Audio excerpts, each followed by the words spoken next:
So good evening, everyone. Thank you so much for attending on this fine, beautiful Tuesday evening. The weather's good outside, and I hope you're drinking plenty of water. I am Andrea Mason. I serve as the Senior Manager of Newark People's Assembly, a division of the Mayor's Office. I hope that if you did not already, or if you aren't already signed up for the Newark People's Assembly distribution list, that you took the time when you came in and registered at the front desk, because that'll definitely keep you in the know of what's happening in the city of Newark. I'd like to take this opportunity, of course, to thank our hosts, Pastor Pablo Pizarro and First Lady, for opening his doors and always just allowing us to do whatever we need as he continues to serve the community at large, not just the North Ward community. And as you know, we're all here to share information about the process of securing an RFP, RFQ, or other grant opportunities with the city, but specifically with the Office of Violence Prevention and Trauma Recovery. Although when posted, these opportunities are public knowledge, it was brought to my attention that some individuals still don't know where to look.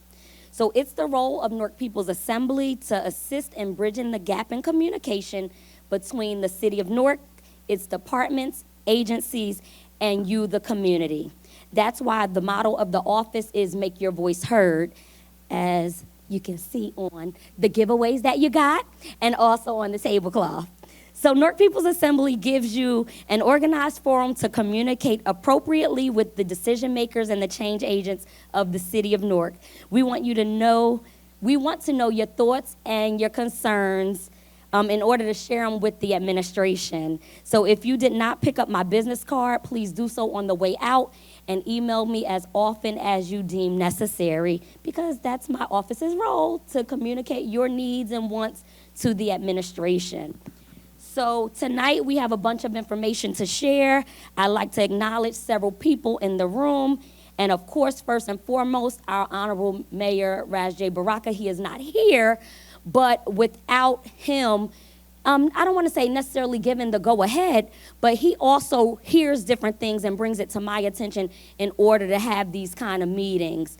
So I want to just give appreciation to our mayor for seeing it only fit to have this meeting, and we're actually having 3 of them. Tonight is the first. Tomorrow we have a Zoom meeting at 12 o'clock. So that's, if you're at work, lunch break, anybody can tune in. And then we have another one on Thursday at City Hall at 7. So, if you feel free to come to all of them, feel free to spread the word, but we really want as many people to get this information as possible. So I also want to acknowledge, and I'll give people an opportunity to speak, but I'll first just go over the list of acknowledgments, and then we'll have Deputy Mayor speak first. So I want to acknowledge Deputy Mayor of Community Engagement, Jackie Quiles, who will have the opportunity to speak in a moment. Thank you. Our North Ward Councilman, Aníbal Ramos, who should be on his way. Our Councilman at Large, Larry Crump, is in the back of the room. Thank you for joining us. Our Councilwoman-elect, Louise Scott Roundtree, over there. Appreciate you joining us. Carlos Cruz, who's the senior aide to Mayor Baraka, representing the North Ward. Of course, our team of panelists will be introducing themselves, but I also just want to acknowledge those people that sometimes are forgotten, the people that work behind the scenes to make it happen. So I want to give a special shout out to Maribel Santos of Deputy Mayor's Office, Dr. Sharice Balam of the Office of Violence Prevention and Brick City Peace Collective, Angela Williams, who took the time to do the flyer. Of course, Noemi Ballester from Temple Rock. We appreciate your assistance. And then just the Temple Rock family in general. When we came in to set up, everybody was just more than willing to help out. What do you need? And all that good stuff. So I thank you sincerely from the bottom of my heart. God bless you. So come on, Deputy Mayor, it's your turn.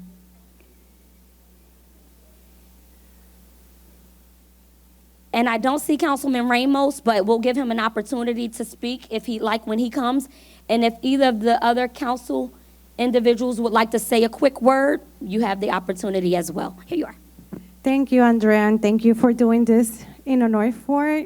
We have so many great organizations here. We have the Puerto Rican Parade, we have CAP for Kids, Barranquiteños, many organizations that I have worked with, and I'm glad they're here to learn about all these great opportunities that the city brings to our community. So thank you for being here. Today we're gonna learn about all the process, and you could stop by my office at any time if you need help filling out an application, if you want me to translate the application. We are more than happy to help you so you guys could benefit from this great opportunity that the city of Newark brings to our community.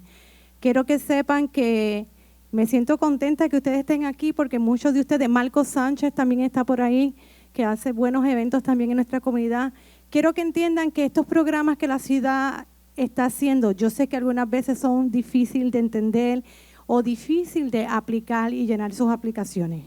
Pero ustedes saben que tenemos una oficina que hablamos español, que nos podemos sentar con ustedes, que nos podemos sentar a ayudarlos a llenar la aplicación.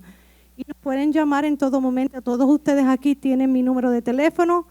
Me pueden llamar a la hora que sea. No tiene que ser en horas de trabajo, puede ser por la noche, los fines de semana. Si no pueden entrar a la oficina, pueden ir hasta mi casa y yo los ayudo a llenar esa aplicación. Porque esta es una oportunidad que todos ustedes deberían de agarrar, llenar esa aplicación y tomar esta oportunidad. So I just want to say thank you to all for being here. I'm here to help. You could reach me. Working hours, nighttime, all of you guys have my phone number. More than happy to help you fill out this application and get you to get this grant. To all the panelists, thank you for being here. And I'm here to help phone calls in Spanish. Any help that you guys need, you can also reach my office and we'll help you guys with the process. Thank you, Andrea, for doing this. You're certainly welcome. And I almost forgot, is there anyone I guess this should have been said in Spanish, but anyone not understand English? Because we do have a few translators. So it's okay to just speak in English. What I will say is for the Zoom meeting, we will have Portuguese and Spanish translation simultaneously tomorrow at noon. So if you do know of other individuals that are interested in knowing about the process, they can tune in via Zoom. They can, and we can give the link. It's not on the flyer, but before you leave, if you need the information, I'll be sure to share it with you, okay? So thank you. Anyone else need to say some words? Okay, so we're ready to begin the program. So we'd like to hear first from Director Yuri of the Office of Violence Prevention and Trauma Recovery. Good evening, everyone. Thank you for being here once again. My name is Keisha Yuri. I'm the Director for the Office of Violence Prevention and Trauma Recovery. So I'm going to give an overview in terms of what the office is and how we became an office. The Office of Violence Prevention and Trauma Recovery ultimately started with Mayor Baraka signing an executive order in 2020 in the wake of the George Floyd protests around the rallying cries of defunding of the police. And so the city of Newark didn't ultimately do a defunding of the police, but we reallocated 5% of the police department's budget to create an Office of Violence Prevention. So during COVID and the pandemic, there has been a significant increase in crime and violence nationally. The city of Newark also had a spike, but not at the same rate of other cities around the country. And so there has been a progressive measures around crime and violence in the city and ways for us to prevent, intervene, and treat violence. And so ultimately there was rallying cries before the pandemic around treating violence as a public health issue, similar to how we were very advanced in doing it with COVID. And so in reallocating 5% of the police department's budget, we began to organize and create the office. So the office has social workers where we have created an Office of Well-Being. And with that Office of Well-Being, we're using social workers to be able to work with law enforcement because we know law enforcement can't do this work by themselves.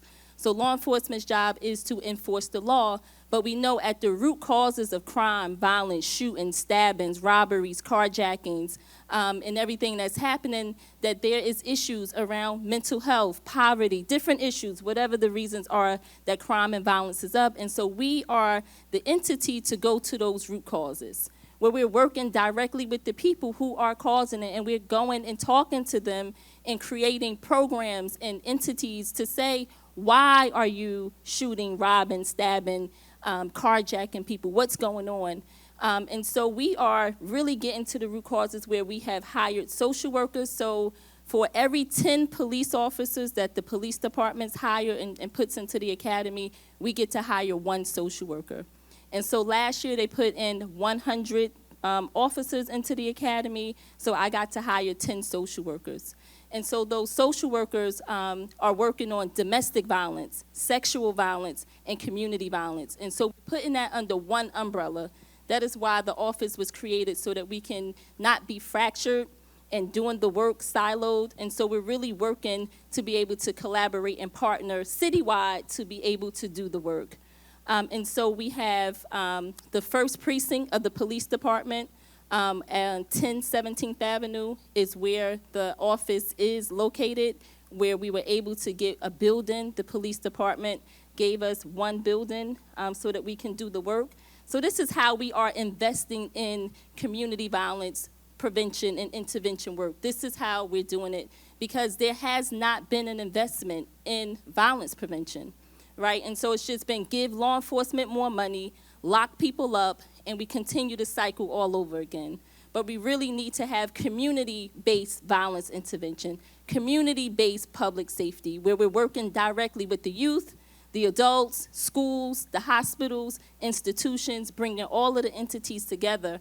And so we're working on a coordinated strategy. How do we coordinate all of these entities? Because we do know that we are still working in silos, right, even ward-wise. And so we're really working to be able to coordinate all of these entities, and that's why the office was created.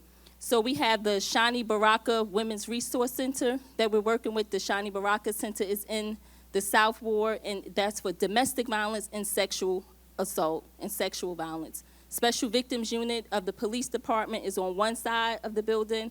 Social workers, victim advocates are on the other side, working together to be able to help people who are affected by domestic violence. We have outreach workers. We have outreach workers who go door to door, knocking on doors, talking to people, and we're really having a focused deterrent strategy where we're going directly to the people who we know are the repeat offenders. We know who they are. It's only a small percentage of the community doing most of the violence and crime in the neighborhoods. And so we're going directly to those people to say, what is it that you need? What kind of resources can we provide? So we have the Office of Wellbeing with our social workers, outreach workers, Shani Baraka Center, Shani's Resource Center, have a West Ward office. The West Ward office was created to be able to help men who've been affected by crime and violence, because men are the ones who don't go for help, who don't go for treatment, and that's what they're finding. And so the West Ward office was designed specifically for men. And then we have my administrative office is at City Hall. So I'm located at City Hall, the administrative office, Shani Baraka Center, the precinct on 17th Avenue, and the West Ward office. And so with the 5% of the police department's budget that was reallocated, comes out to $11.5 million. Ultimately, in every community, law enforcement has the biggest budgets. And so when we reallocated the funding from the police department, we ultimately want to give the money back to the community. That's the purpose of the office. My office is the clearinghouse to be able to reinvest the dollars back into the community. And so that's what we're talking about today. How do we do that? How do we give the money back to the community so that they're able to do the programs and the services that we need? The community knows what's going on. People who are closest to the problems are the people who are closest to solving them, right? And those are the people that's here in this room. Many of you have businesses, you have entities already that's doing the work, and many of us are fighting over the same pots of money. And so we're really working so that that's not what's happening, so that we are helping the community to be able to invest and do the work to help us with prevention, intervention, and treatment in the community around violence prevention work. And that can be anything in terms of recreational, social, mental health, whatever it is that, people are doing, just to be able to show how they are making a difference in the community for us to be able to decrease crime and violence so that law enforcement don't have to do the work alone. So that's a short snippet of what the office does, but we are a clearinghouse. Our job is to be a clearinghouse, not to do the work. We are supposed to hold entities accountable. So if you say you're doing work, so we are the accountability and the coordinated strategy. That's what we're supposed to do. So my office is the clearinghouse for coordination and accountability for the funding. Thank you. Thank you, Director Yuri. And I actually thought Director Yuri was actually just going to say her name and her position, but it's okay, no. So let me just give you a heads up of who we'll be hearing from next. So we'll hear from Jerome Wakefield, who's our Director of Purchasing. We'll also hear from Michelle Thomas, who is representing the Law Department as the Chief of, my apologies, Michelle Nelson. So you didn't get any of my emails because I was sending them to a Michelle Thomas. My apologies. And Roy Sutherland with Invest Newark. Mr. Wakefield, it's on you. Well, good evening, everyone. My name is Jerome Wakefield. I'm the purchasing director for the city of Newark and also the qualified purchasing agent. And I'm responsible for the contracting responsibilities of the city. And the reason I'm here tonight is to try to explain the procurement process, at least one of the processes that's going to be involved here. I want everyone to understand that because we're a municipality, a city, we're not a private entity. So we can't just walk up and say, you have a contract. I like you, you can have a contract. It has to be competitive, okay? So normally when it's competitive, we have to bid it. But the request for proposals is a unique area where the city can ask you to submit proposals based on what we asked you as the city. And at the end of the day, instead of it being the lowest responsive person, it's the all factors considered in the best interest of the city. And so that's what determines that, right? Just to explain it quickly, if it's a regular bid, lowest means lowest in price, all right? Responsive means you've answered everything that we've asked you to and that you've satisfied all the document compliance requirements. And responsible means you have the capability, the ability, the manpower, the structure, whatever it is it needs to do it, right? But in a request for proposal, you don't use that criteria. It's in the best interest, all factors considered. The difference, however, is that in a request for proposal, what we're going to evaluate your submissions on is already predetermined. It's already set forth. So in the request for proposal, what we short-term RFP, it's going to have a methodology, a cost, a technology, and it's going to allocate points. And it's going to tell you how. And then you have to have a committee, at least an odd number, that's going to evaluate your submissions. And then they make a determination, right? But there's some things that kind of box us in, right? In an RFQ, first, I have to advertise to the public. So people will say, well, how do I know about your RFP, right? Your request for proposal. I'm going to post it in the Star Ledger, which is your local newspaper. I'm going to put it up on the city's website. And then I'm going to put it through electronic portal, right? Previously, years ago, a couple of years now, everything was manual, everything was paper. Now we electronically, so we have a provider. And that provider for the city of Newark that I contract with is Open Government, DBA, that's doing business as Procure Now. And so they have what we call electronic portal. Each of you, if you want to do business with the city, will register with OpenGov, DBA, Procure Now. For any of you that want to do that, my office number is 973-733-3776, which means you can call us during the day, and we will help you through that process, right? They also have a email, which is http help, HELP, dot procure noun, which is PROCURENOW.com, COM, /EN/articles, like you're in the newspaper article, /2482165 vendor registration. Now, I know that's kind of long. That's why I'm telling you, please call the office. All right? If you have a problem recording that, or I was speaking a little fast, the number is 973-733-3776, and we are always willing to help you through the process, right? Now, there's something about bidding with the city. And like I say, we can't just go give it to you because we're not a private entity, right? But if you want to be in the game, you have to know the rules of the game.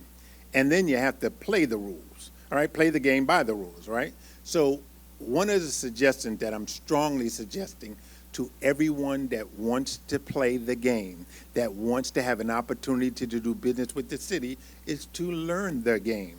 So if that means getting a consultant, getting an accountant, getting an attorney, depending on what your budget is, or just asking somebody, organizations, hey, you have a little experience in this area, help me out. And to do that, because when we do the evaluation, it's no sorry, they're small, they're new, I like them, I know them. None of those factors are relevant, right? So what you have to do is to do your due diligence, right? Now, if I tell you that the bid's going to open at 10:15, that's what I mean, right? So it can't be 10:16, can't be 10:20, it can't be, I brought my child and the child was on the elevator. I've had these are real live, and I couldn't get him quiet, and by the time I got him upstairs, it was 10:16. So sad, too bad, right? If they have certain documents that you have to have, that's what we call document compliance. Now, I'm not going to go through all the documents. We've had an earlier discussion, but what I want to say to you is that you have to do your due diligence. So what does that mean? Reading. Reading is fundamental. So when you sit down to respond to RFP, read it, and read it carefully.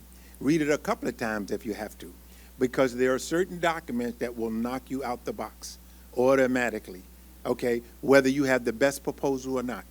If you don't meet the statutory requirements, I don't make these rules up, right? Some of them are state rules, some of them are local rules, some of them federal rules, at how the procurement process has to go, right? So you have to comply with them or it knock you out the box, okay, whether you have a good proposal or not. So please, read. Reading is fundamental. There's some basic things that you have to have, right? You have to have a business registration certificate, right? If you're a nonprofit, and I don't care what anybody else tell you, you have to register with the state, but to do a contract with us, you don't have to produce that, okay? Everybody else has to, right? They not only have to register, but they have to produce it, right? Now, the law changed a little bit, and you used to have to produce it when you submit your bid. Now they say before award, right? Because they don't care about your BRC if you're not going to award it to you, right? So that kind of like changed a little bit, right? So you got to have your business. Your business got to be something, right? You ain't walking the street and I'm Jose. I'm Jerome. I'm Jerome Inc. That's not how I go, right? So you have to either be a sole proprietor, a LLC, a business, a nonprofit, a for-profit. It has to be some form of business, right? And you have to produce that. You have to have your W-9, right? You have to have your American disabilities, things. But whatever we put out, it's going to set forth all of the documents that you have to submit. Go down them. Each one, right? And then we have a checklist that's mandatory, right? To kind of help you along. Did he have the BRC? Did he have this? You initiate the checklist and you do it, right? So whoever you get to help you with your submission, check it. Check it twice. Check it 3 times if you have to. But reading is fundamental. Our job is objective, right? I can't look sympathy and say, I think they would have submitted that if they read a little better. That's not how it works, right? So please, if anything I can impress upon you, things are time sensitive. You got to put it in there on time. You got to show up on time. Now we do most things, until it's clear now, by Zoom, so we're not having physical contact right now, right? But all of your documents are there. They're electronically. They're uploaded. And we have clocks on everything, right? It tells who took the package, what time they took the package, right? Who's just following? We got people that don't want to submit anything. They just want to follow. They're in your business. Yeah, I want to see who looking, right? And they have other people who sell the information to third parties. So they never bid. They just seize the package offline, and then they sell it to other people, to different ones. So that's what you're up against, right?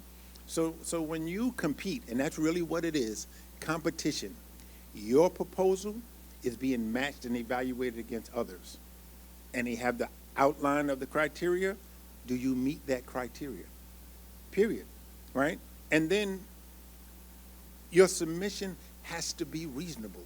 It has to make sense to somebody, right? In terms of the breadth, in terms of the scope of what we're asking you to do, right? If you know that I'm asking you to intervene with juveniles, okay, for trauma that they experience, and the only thing you know about is that playing around, somebody slapped you in a game of slap.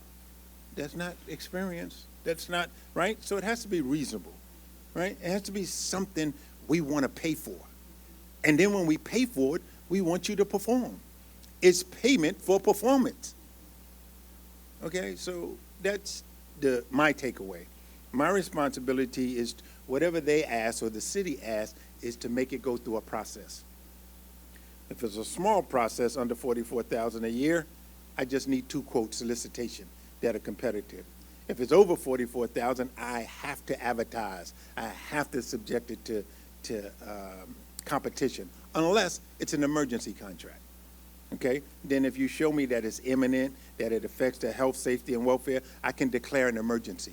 Yeah, the building's falling down, it poses a danger, I want somebody to fix that building, fix it now. Now I'm not subjecting it to a lot of competition. You understand that? But this RFP, to which this is going to go through, that one has already, and in the future, it's a request for proposals. You're going to submit your proposals based on their requests that I'm processing, and then it's going to be transparent, right? Because the criteria for evaluating your proposals are already set out, and it's already calibrated by numbers. 50% for this, 5% for cost, and your budget. Please have a budget, people. Please have a reasonable budget, right? Not that I'm pulling money out my pocket. Okay, so there's no accountability. Have a budget, all right? So is there anything that you want me to cover with respect to that? Because that's mainly what I'm here for, to say what the process is. Now, this process is a good process and an easy process as long as you read and then you do the document compliance. Most people are knocked out the box by not giving the right documents out, all right? And then the weight of your proposal is based on the criteria, all right? So thank you. Thank you, Director Wakefield. Due diligence and reading. Thank you. And before you go, Ms. Nelson, I just want to add, if you signed in and if you're on my listserv, you know that you'll receive, I'm on their listserv. So all of the information that comes through from Procure Now, I actually send it to the listserv. So whether you're registered as a vendor with the city, but just like as one of those nosy people, hey, what are they, what do they need contractors for? You would get that information. Hopefully you register yourself. But if you don't choose to, being registered with Newark People's Assembly, you'll receive it. All yours, Ms. Nelson. Good evening, everyone. My name is Michelle Nelson. I'm with the City of Newark Law Department. I think both directors said everything very well. The thing that I'm going to add is the transparency part and communication.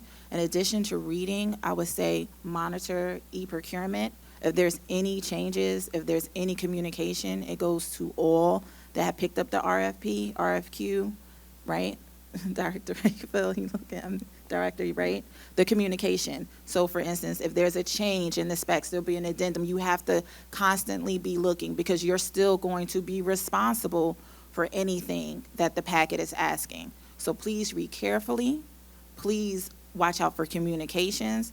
And please watch out for compliance, because as the law department, that's what we're doing. We're making sure that the rules that the director went over are being followed by the law. Can I just add one thing? Yeah, sure. So with respect to what the attorney, Ms. Nelson, just represented, if there is any change, it's what we call an addenda. That addenda, we have to re-advertise in the newspaper. So you'll have time to do it. But once we send out an addenda, whatever you submit, you have to acknowledge that you received our addenda. If you don't acknowledge, it's fatal, right? You got it, you changed it, but you didn't acknowledge that you did. The law says it's fatal, we can't consider your proposal. So please make sure that when we send you a change, you acknowledge, it's an addenda acknowledgement form, and submit it and upload it, okay? So, and then one other thing that she mentioned in terms of time. When we put out a bid, you have a number of days, usually 3 days prior to the actual opening of the bid, to ask me for clarification, to ask me to explain something, right? And then I have to explain it, right? I hate that, but I have to. So then, when you explain it, I can't explain it just to you. So if you ask me the question, I have to make that answer available to everybody that picked up a package, right? To make it fair, because I can't give them a competitive advantage to everybody, right? But now, you have 3 days prior to it. So if 1 day before, 2 days before, you say, I got a meritorious, serious question, guess what? So sad, too bad, I'm not going to answer, right? And I may want to answer, but it probably, at that point, I'm sticking my foot in quicksand, right? I can only go down at that point, right? So if you're out of time, you're out of time. So if you sit back and think, I got a good question for Mr. Wakefield, put it in 3 days before, I'm not going to listen to it. Okay, that's the statute that says it. I don't even think it's a reasonable statute because it gives you such a short term to respond. And I was going to add, he's not being mean. He's following the statute. As he stated earlier, we're not private. We're public. So everything is going to be transparent. So we have to follow the rules just like you have to follow the rules. So I think that's what we're here. I think they're going to ask questions, but I'm going to pass the mic, though. Yep, so we're going to finish with the presentations, and then there's most certainly going to be a Q&A session.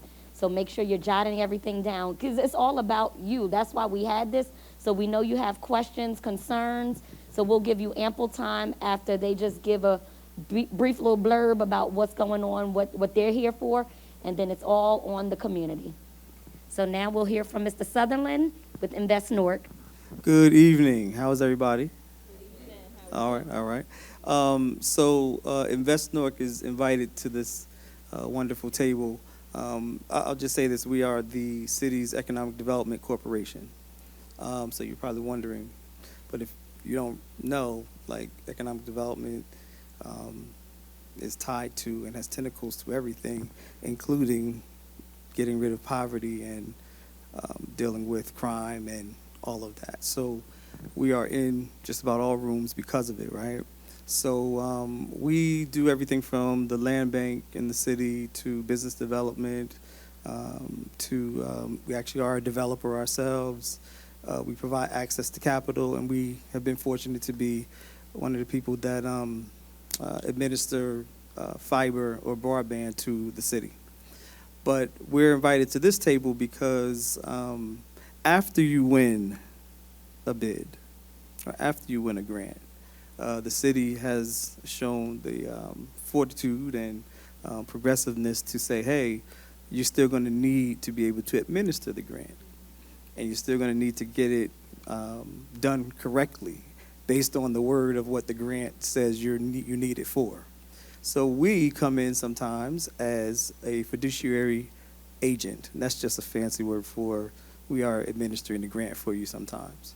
And so all that means is grants require that you report that you actually did what you needed to do. Grants require that in order for you to draw down the funds, you have to, show certain documents and certain things that you actually did, or just completing the overall task so that you can draw down the funds.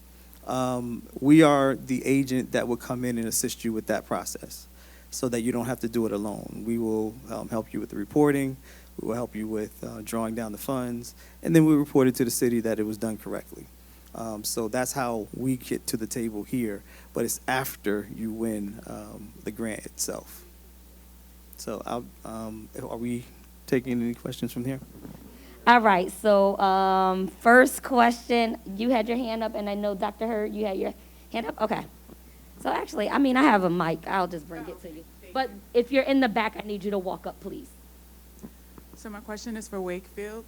How many of you are there? How accessible are you for people to call you? Approximately about 8 of us that's available, Okay. but we work all day, Okay. and we're available for the process. I just wanted to ask regarding the clarification of the 3 days. I don't understand, is that prior to submitting the grant? You have 3 days prior to submitting the grant? The proposal that you can ask questions? Yes, in every bid or RFP, there's a date set, right? And that date is usually on a Thursday at 10:15 in the morning, right? 3 days before that opening date, not 2 days, 1 day, but 3. You have up until that time to ask a question. And then within that 3-day period, I have to answer. Now, that's why I'm saying I don't really like that rule, because it gives me a short window, and then I got to open, right? So whoever's asked that question has to be really time sensitive. So what's the key to that, right? If you really have a good question, ask it earlier, right? Ask it 10 days, 15 days, so give you time somebody can answer your question, right? And no matter what your question, I have to present your question and your answer to everyone. It's transparency, right? So I can't give someone a competitive advantage, right? So you might ask me something that really could help, but if I only told you, everybody else in the dark, right? So the law says, no, you got to tell everybody, whether they asked a question or not. And I have a quick question. What's the difference between an RFP and an RFQ? Well, why you want to ask me something like that? No, but an RFQ is I'm only looking for your qualifications. What are you licensed? You have experience in this particular area? And then a RFQ is usually step one to the next step, right? That after I get your qualification, and if I put out a RFP, then I already know the audience that I'm talking to, right? Based on their qualifications, right? RFQ, I'm not asking you anything, RFP, I'm not asking you anything in advance. I'm telling you, here's what I'm looking for. And here's the criteria I'm going to measure you on, because it's predetermined. It's no hide the ball, right? And then you're going to submit it's why I'm requesting proposals. You're going to submit proposals, and then we're going to, not me, once they're submitted, the purchasing agent is not involved, right? It's an evaluation committee that's predetermined, and they have to. And before I release RFP responses, they have to submit to me a letter, and what we call a no conflict letter, saying of the 10 people that just submitted a proposal, I have no conflict with them, right? My sister's not on the board, my mama's not, the pastor's not, they just. So once they submit that to me, then we release all the proposals for them to review, okay? They have to demonstrate by statute that they have no conflict, right? You don't want someone with a conflict reviewing your stuff, right? I know Joey, and I'm going to give it to Joey, right? So that not to happen. So it requires that. So once we go through that process, we release all of them to that person or to that committee. A committee is usually comprised of an odd number, right? Because you don't want a tie, right? And then what we're required and what we encourage is that you at least have some people that's experienced in the area in which you were seeking proposals, right? So that's it. I'm so grateful I asked that question, because I know some of you wanted to know it too. So yeah, All right. Can you speak a little about the variety of all the requests? Because I'm thinking that, like, if I submit a proposal, it's something to do with, like, violence in the city or something like that. Like, what kind of proposals will we be, what kind of requests are you sending out that you need proposals for? Here's the short answer to that. I can't do that, right? Because if I do it now, when the RFP comes out, you might be disqualified, because I've already told you what's in it. The first time you see what's in that request is after I advertise it and after you download it, right? I can't give you a heads up. And I say, guess what? I'm going to be answering for A, B, C, and D, and now you off and running, right? So I can't answer that question. In fact, we even had an earlier discussion about what would be prudent and legal to say. In that instance, you can't give you advance notice. But what you do, what you will have when we do a RFP is advance notice, because first I have to advertise it, right? 2, I have to give you a minimum of 20 days from the time that I advertise it for you to come pick it up, right? And then I have from that date the number of days for when I'm opening, right? So you should have adequate time to become abreast of what it. And also, finally, in the RFP, there's a criteria, and it's going to tell you whatever you submit, here's what my measuring stick is. I'm going to give you 50% for services. I'm going to give you 25% for technology. I'm going to give you 10% for budget. Whatever it is, it's going to be broken down to equal that 100%. So you're not going in blind. You have some measuring stick to say it. And then when we actually make the determination, or the evaluation committee, you'll be able to look back and say, did they follow that criteria? Did they allocate their appropriate percentage in doing it? And then you'll know, right? And also protects you from people saying, you just gave it to that person's not qualified, or this and that. Okay. Did that answer your question? Okay, perfect. First, let me say that it feels good to be invited to the game, okay? But you mentioned two things. You mentioned a checklist of documents, okay? You said that apparently that checklist is not here, okay? And an outline of criteria, okay? When you say a checklist is not here, not where? Checklist of documents. The reason I'm mentioning is because I applied for a grant through the county, okay, a couple of years back, and I encountered a similar situation where my first time there was a document that I had no idea what it was, never heard of before.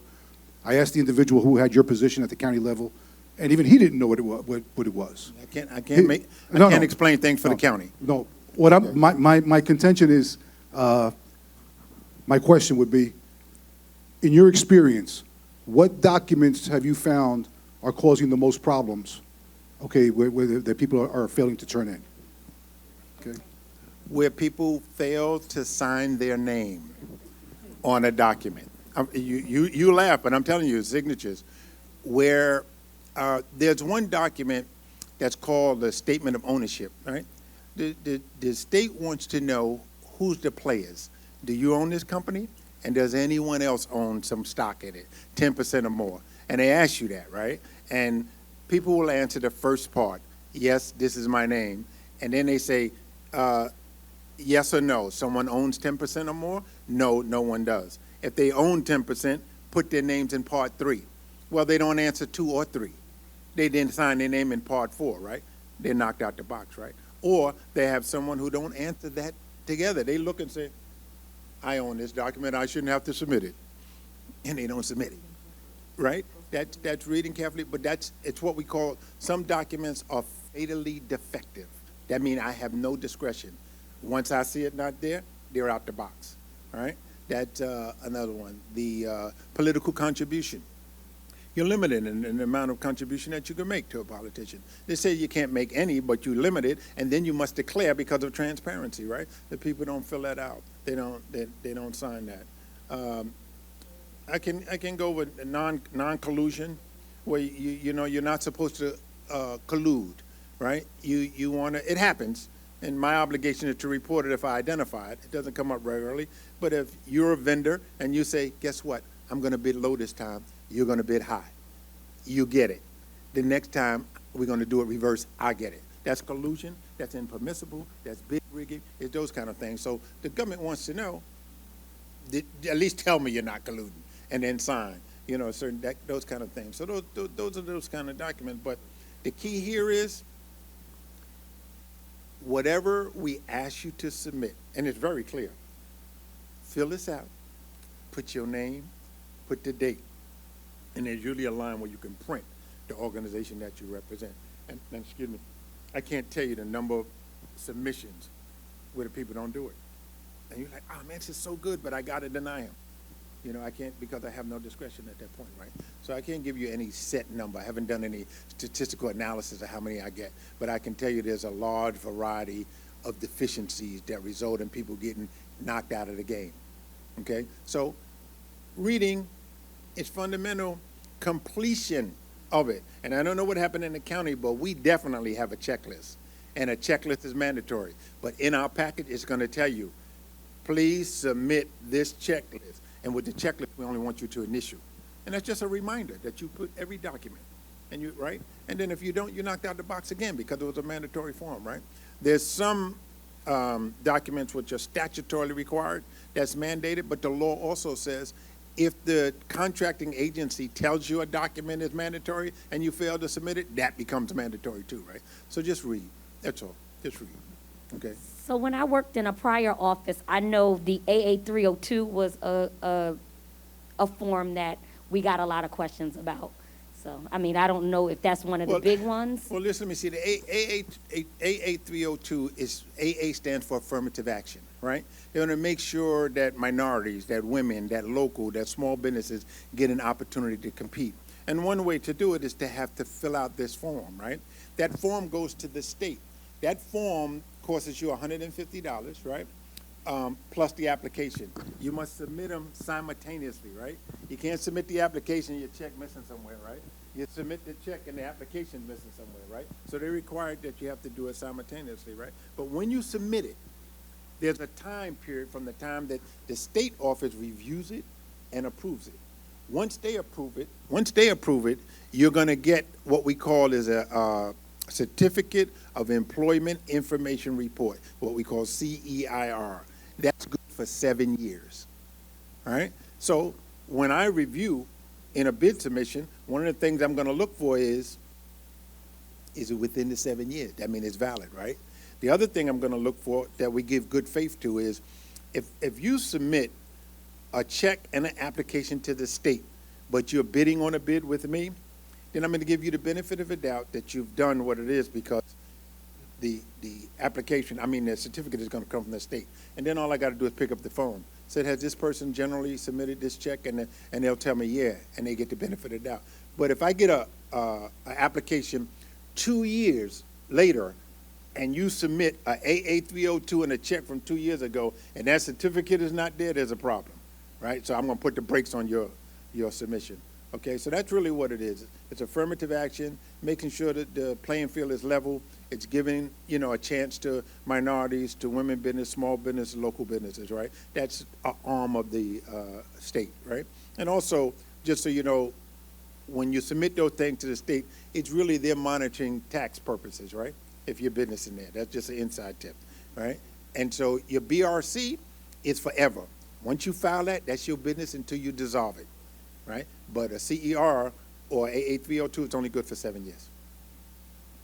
And I'll just pop in and just say, again, we said it earlier, but this is a good reminder why we say consultants, attorneys, or pairing up with someone who's been through this before will be helpful.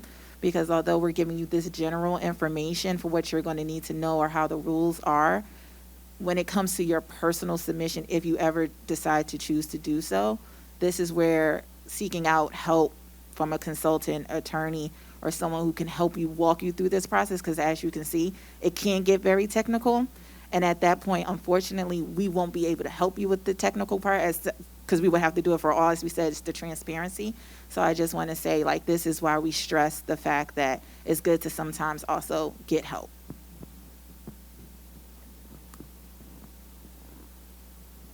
Thank you for being here. I have two questions, and it goes back to what Armando was saying.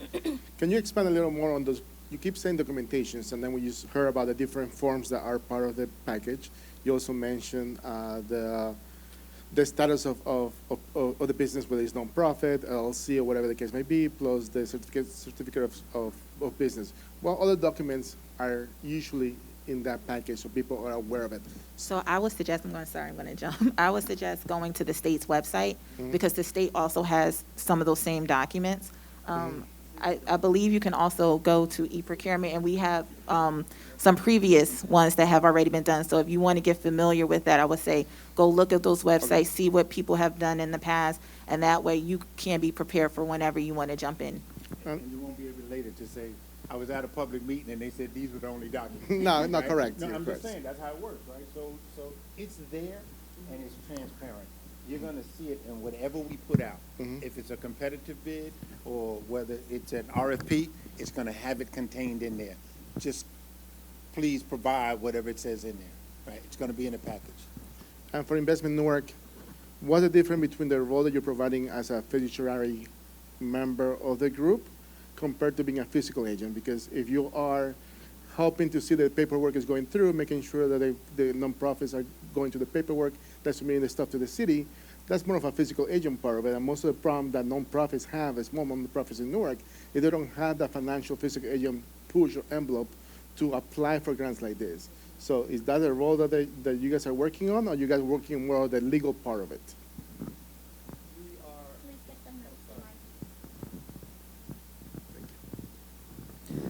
So I'll say that we have acted as a fiscal agent in the past, so we have the capability of doing so. But right now, we're more of once you get it, we are the ones that help you monitor, stay compliant after you get the actual grant. I just want to add to that too, because I don't want any confusion. An Please, RFP excuse is not me, Mr. necessarily a Wakefield. grant. Just 1 second. So it's important that you use the mic because the viewing audience, we may be able to hear you, but the viewing audience won't. I just want to clarify one thing. A RFP is not necessarily a grant all the time, okay? So I heard that statement. I just don't want to be confused, okay?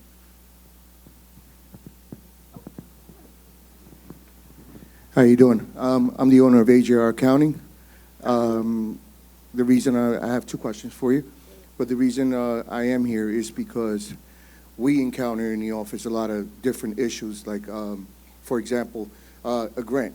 We've gotten a lot of grants for people in my office, but then they come back and say, well, you told me that in the beginning of the grant that I only needed these papers, but like you said, reading is fundamental. Things change, and it can change at any minute. You can come today to my office and sign the papers. He can send me the paperwork tomorrow saying that he wants something else. I can't do nothing about that. You got to come back and give me that paperwork. I just want to respond to that. Generally, we won't change in the middle of the game documents. Those documents are set from the beginning. So we're not going to get in the middle and say, oh, you need this extra document. That's not how that Okay, happens. so we have done grants where a week later the paperwork has changed. Okay. Well, that's why I made the distinction between an RFP and a grant. Okay, there are differences, right? For example, in an RFP, if you bid a certain amount and you say you're going to do the services, I'm either going to grant you that you're going to get it and give you the amount you asked for. That's it. There's no negotiation. But in a grant context, right, you have more flexibility so that if I look at your grant application and I think that you're qualified, you can do what is called a modified scope of services as long as the parties agree. So then something might change. That's the flexibility that a grant has that an RFP does not have legally. And something great that he said before was like a grant, it's not always that you don't have to pay it back. It all depends. There's situations that depends on how you spent that money also. What did you do with it? Did you buy a Ferrari with it? Did you buy a house for yourself? Did you use it for what you was asking for? So we've had grants given out in the office, and guy goes out and buys a Ferrari. The feds come back talking about, I want my money back. But you told me it was a grant. Yeah, it was a grant. Did you use it for what you was going to use it for? You know, I've been in business for a long time, and not only here, I came to Newark, I bought a property in Newark, but I'll tell people the way it is. I don't hide. You go to my office, there's nothing that's going to be hidden. I'm going to put it out there for you. You either like it or you don't like it. But I tell people straight up the way it is. There's a lot of things that need to be put out there that people need to understand, that there's a lot of people that don't know what a BOC is, a certificate of authority. They don't know what it is. What is a certificate of authority? I don't know. You own a business. You tell me what that is. You own a business. I don't have it. You only get one. You only get one. Then you apply again to the state. Then instead of saying 00000 4 times, it's going to say 0001. Now the state thinks you own Newark People's Assembly 1 and 2. Now they're asking for payroll taxes for the city of Newark for the second company. Oh, we don't have a second company. To the city, to the state, you do. So there's a lot of things, you know, people need to get educated in as far as, you know, especially the minority. You know, my office, we're here to help. But there's things that do change and accordingly, and we try to keep track. I'm always reading, because reading is fundamental. Thank you. And just to Thank you add for to sharing that, and that insight. just to add, this request for proposal, what you submit that you're saying that you're going to do, that's what you're supposed to do. We didn't ask you to say it. You're coming based off of your experience, your knowledge, whatever it is that you're presenting, whenever it's offered, you're putting your proposal forward. So when you do that, and we're going to follow up to make sure you're compliant with that, that's why there are all these checks and balances. So we just want to know, whatever you put forward, that's what you're saying that you're able to do and what you can do.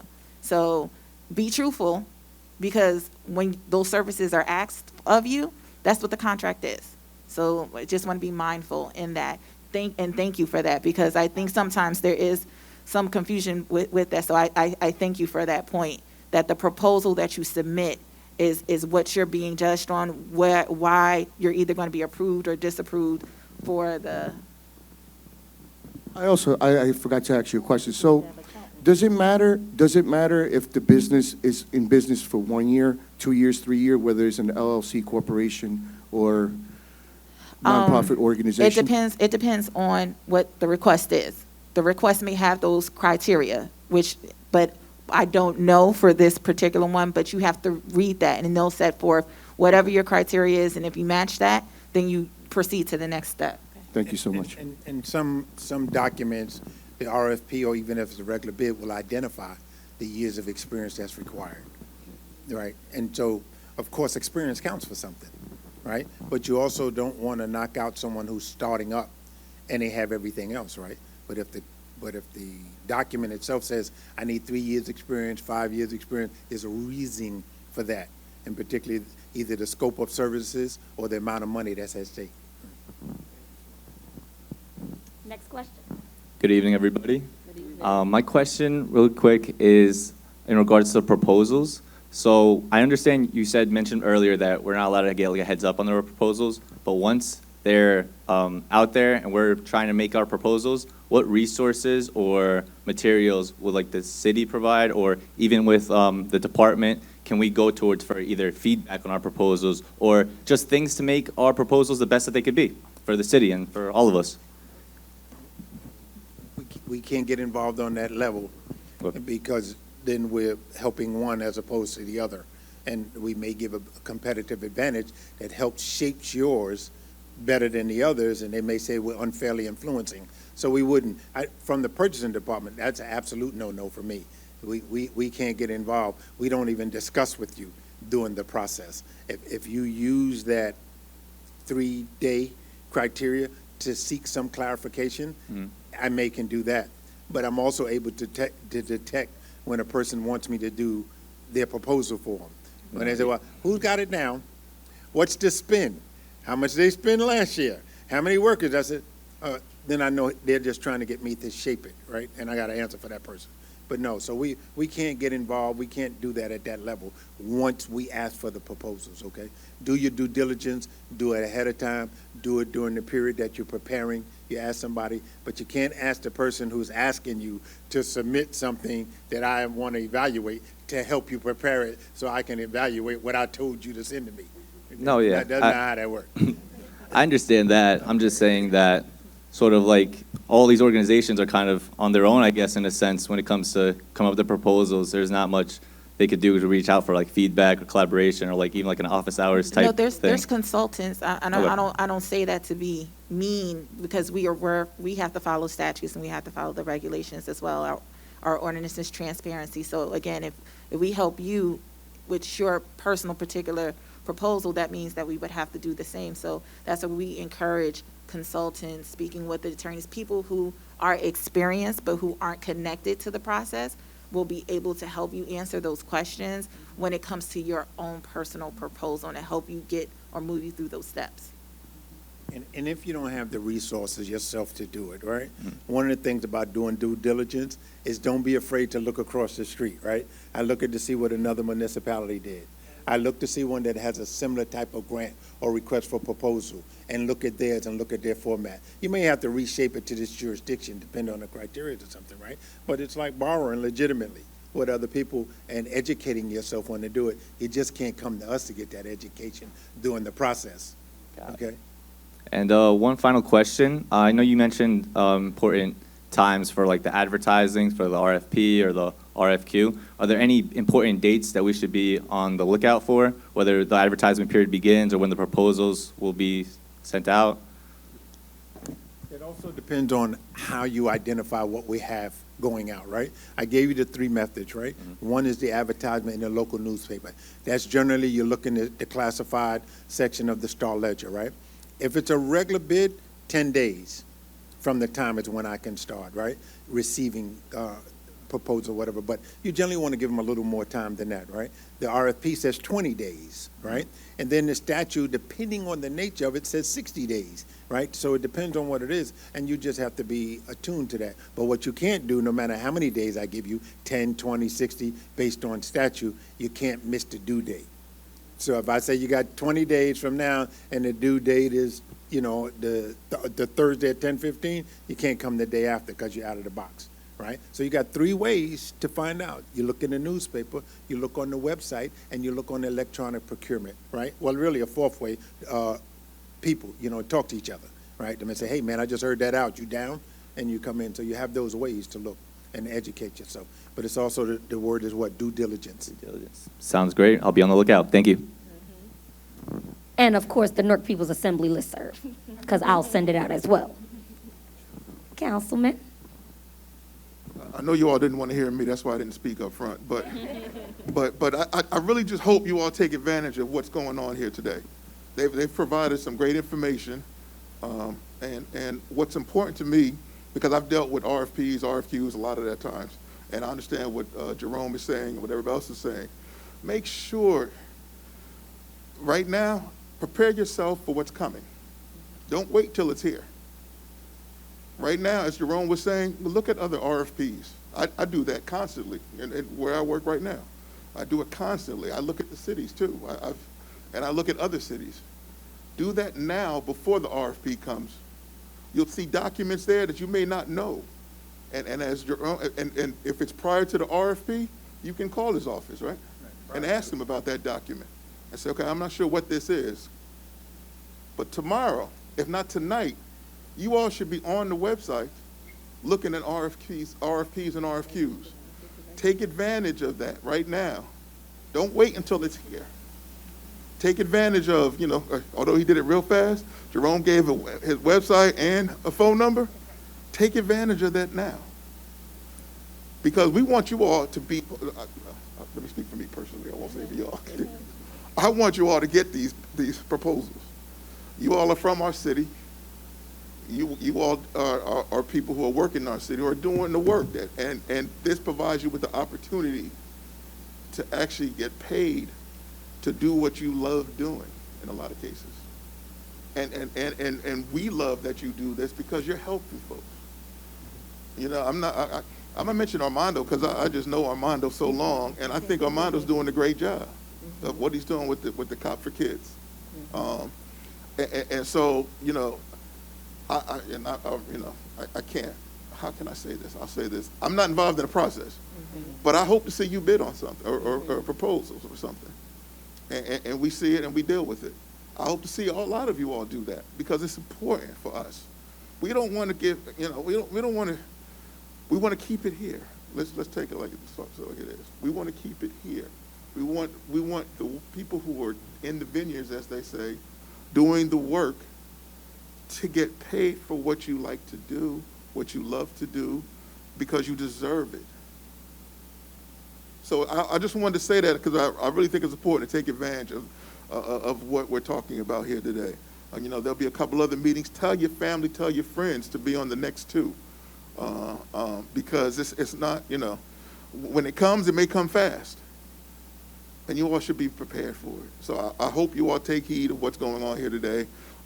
You know, with the Newark People's Assembly, Office of Violence Prevention, the purchasing agent, and Invest Newark. I mean, you know, I don't want to say unfortunately, but a lot of people don't have this opportunity. They're not here, but you do. You are here. So take advantage of it. And that's what, I spoke a lot longer than I was expecting to say, but I just really hope you understand how important it is that you're here. Thank you, Councilman. I saved you. I pulled the mic from you. I want all of you that's here participating tonight to know that the mayor has required us to do whatever we can, not just for purchasing, but whatever we can to increase your participation, to increase your opportunities to be in on these bids, right? Women, local, minority businesses, okay? So each year we're trying to increase that, but you have to come to the table with something. We're not giving handouts, we're giving hand-ups. So we're giving you an opportunity, and you have to understand that. So while we're doing our part, you have to do your part, right? We can't just give it to you because we like you, as I started out this with. But this is the final thing I'm going to end with. I want you to understand that there are millions of dollars at stake. And in order for you to get your piece of that pie, you have to be in the game and be prepared. But while you're coming to the game, I just want you to know this, in case y'all got blinders on. The people who's already eating don't want you to eat. They don't want you to participate. So guess what they're going to do? They're going to show up to every bid, every RFP, and everything that you do wrong, I'm going to get a letter. That person didn't submit this document. That person didn't sign this name here, because it's public, right? I have to read your name, your organization, what you submit out in public. It's public. It's not a secret with Jerome. And so those people that have the experience, that have the big bucks, they have the lawyers that know how to write it right.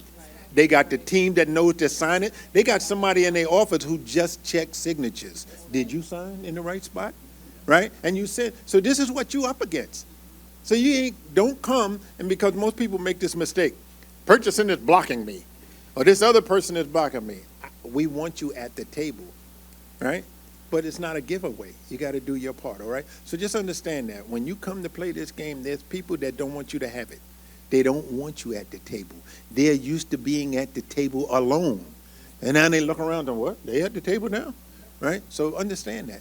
But the mayor has made it his mission and made it our mission to satisfy his mission that we have you at the table. And that's what this is about. Right now, I should have been home, doing something. I'm here because he wants us to make sure that you get this information.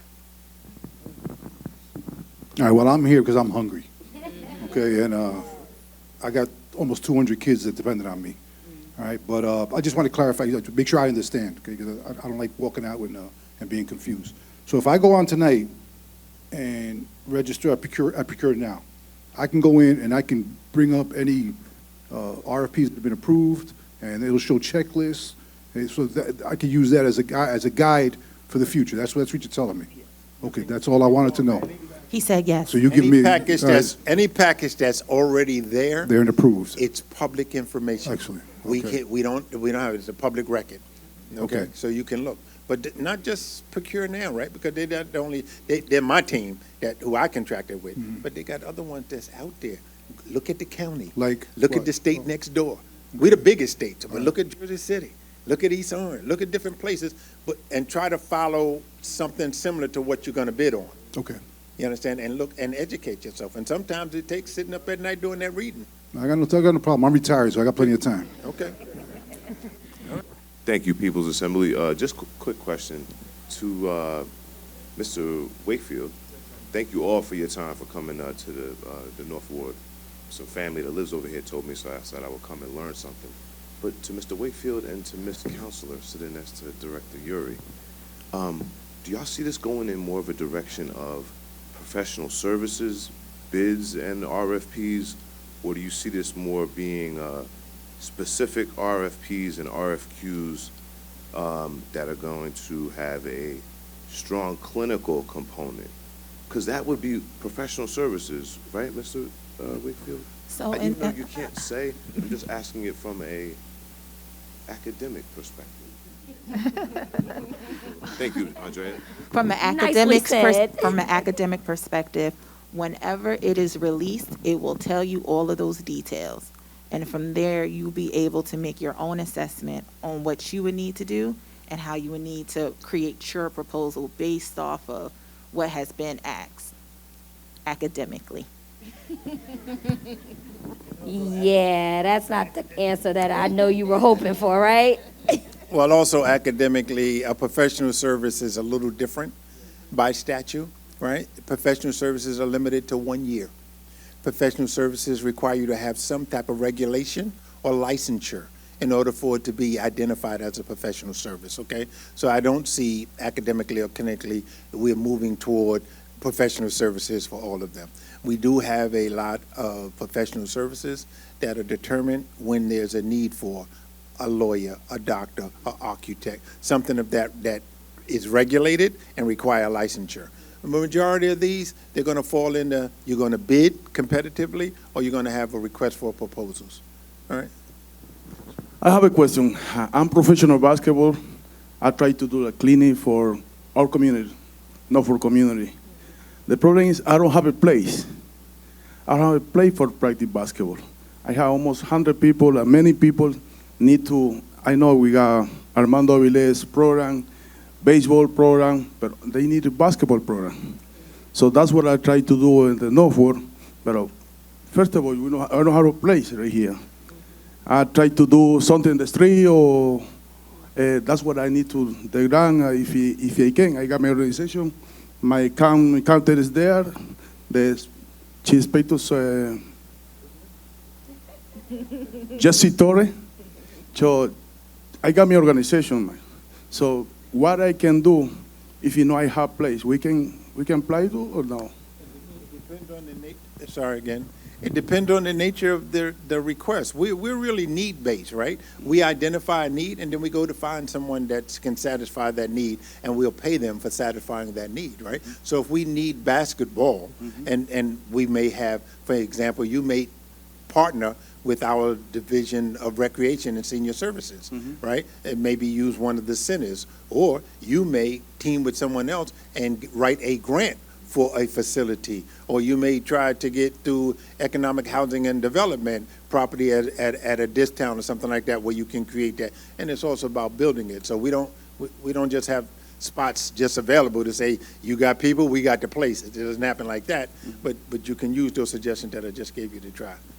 Thank you so much. And I will also direct that question to Deputy Mayor Quiles. I know she may be able to provide you a little bit more information in regards to the different abilities and programs that the city has, especially with the Department of Economic and Housing. So I would actually, maybe if you want to hang back or get information from her office, she may be able to help you.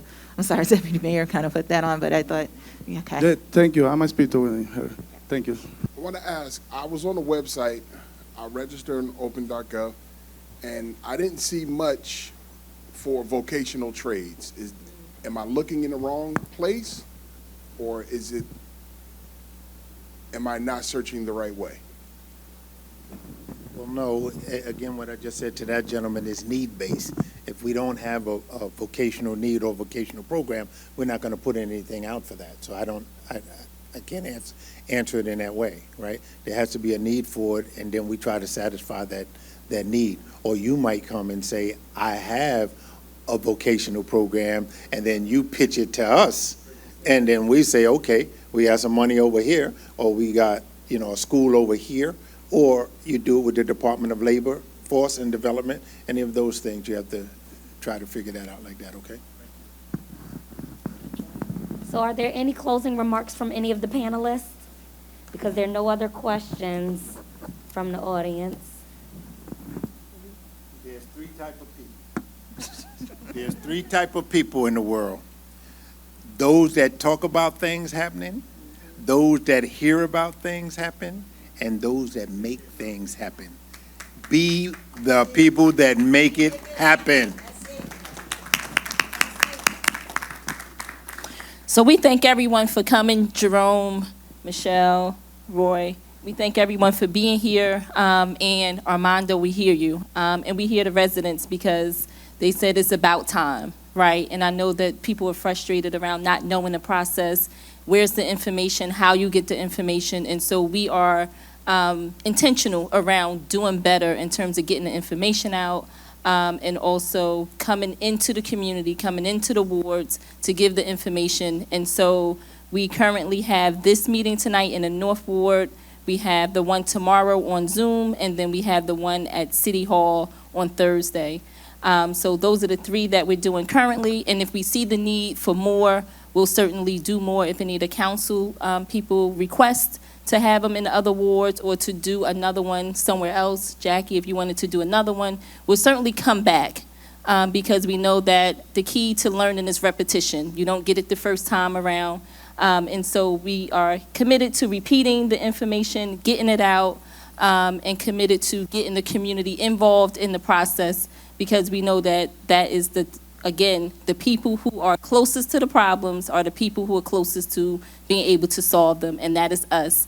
We are a part of the solution, so we want you to be a part of community-based public safety. Again, law enforcement can't do it alone, and we want you as the residents to be a part of the solutions. So we thank you for coming. We thank you for your questions. We thank you for your frustrations, because that's what gets us here to the panel, to the table, to be able to give the information. And we're here to answer any questions.